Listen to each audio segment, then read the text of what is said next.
So I want to start out, I'll go ahead and start, by thanking Quentin White and Jerry Pinto, two of my colleagues at Jacksonville University, for helping to put together this slideshow. I think really the take-home message for this presentation is that we have a complicated relationship with our river. And that complicated relationship goes back for a long time. So I'm going to take you on a journey through time, but also through space. Jacksonville started out as being known as Cowford.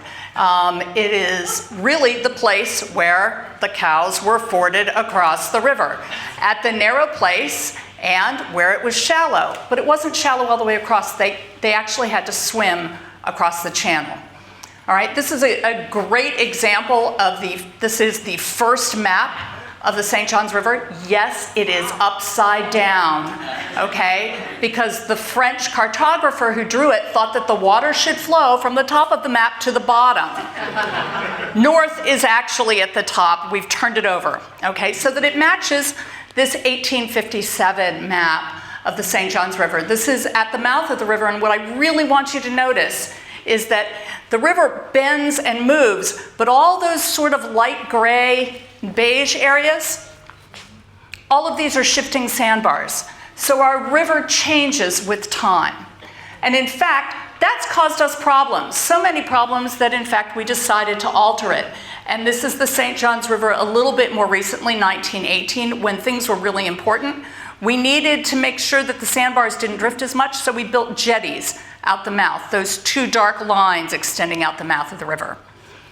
A little bit later, we decided, oh gosh, we really need to make this a little bit more channelized, and we dredged channels and built the jetties and a turnaround basin for Mayport so that we could get bigger ships in and out of the river.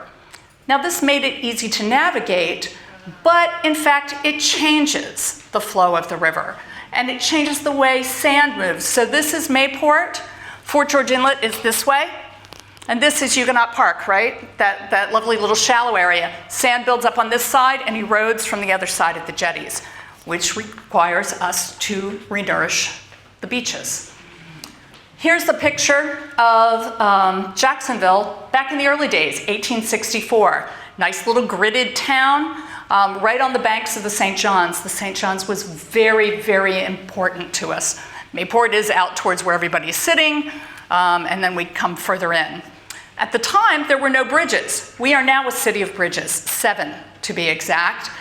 So this is modern Jacksonville, the Acosta Bridge and the Main Street Bridge in our current configuration. A little bit different from that earlier view. In the 1800s, the waterfront was very important to us. Again, no bridges, but in fact, it was important commercially. And it was important not just for bringing in sailing ships and for trading, but in fact, all of the pictures back then showed these logs floating down. So from upstream, they would cut the trees and float the logs down the river to be shipped away. In 1901, everything changed with the Great Fire. In fact, it was the river that saved our bacon. Okay, very honestly, the wind shifted, the fire burned out because it was driven towards the river. Caused a lot of devastation, and we had to rebuild. Part of that rebuilding included some parks and some areas. This is Memorial Park in Riverside, so a little bit further upstream from downtown. What's really interesting is that if you look at the next picture, which should be coming up really soon. There we go. All right, so here's the same building, right? And the park is right in here. So Riverside really hasn't changed a whole lot. If you walk down that area, it still looks the same, a few more buildings. But we have embraced a little bit more about the river. We no longer see logs floating down the river, okay? But, you know, we've depended upon the river for economic benefits, and sometimes those economic benefits take the toll. We heard about that earlier. So this is an old view of the foot of the Matthews Bridge, where we had tank farms and the Ford plant, and unfortunately that kind of use caused us to pollute the river pretty substantially. In fact, downtown turned its back on the river. So this is 1959, all right? Main Street Bridge, what do we have? We have a big old parking deck built on pilings. We really weren't utilizing our river.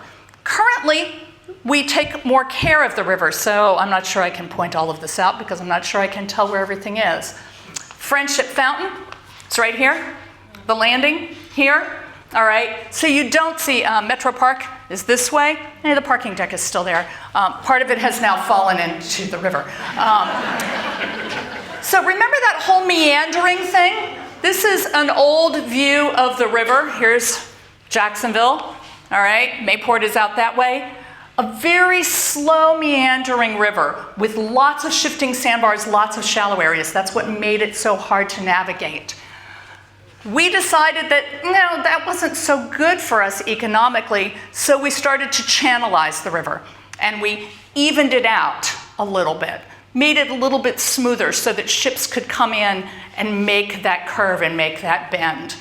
That wasn't quite good enough, so we decided to cut it off a little bit more. This is the Dames Point Bridge, Blunt Island.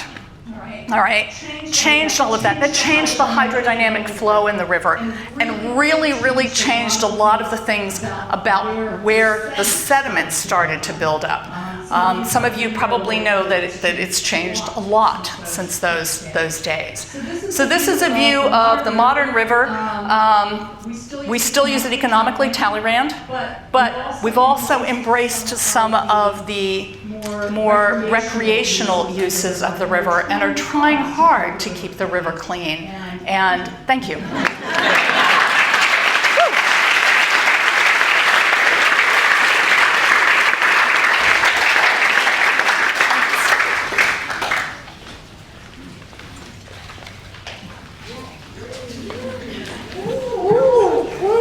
How are you guys doing?